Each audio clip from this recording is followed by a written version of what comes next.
Hello viewers, followers wangu, leo naenda kuonyesha jinsi ya kufunga mshipi vilivyo. Correct way for wearing your seat belt.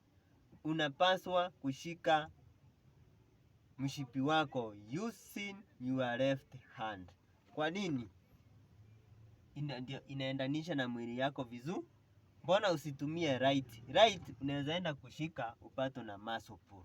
Na after umeshiko na muscle pull, hauwezi kaendelea kushika huo mkono. So the left hand ndio mzuri ya kushika your seat belt.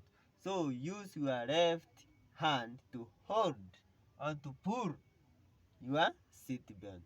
Why? Don't use this because you can get a muscle pull. And after muscle pull, you won't continue holding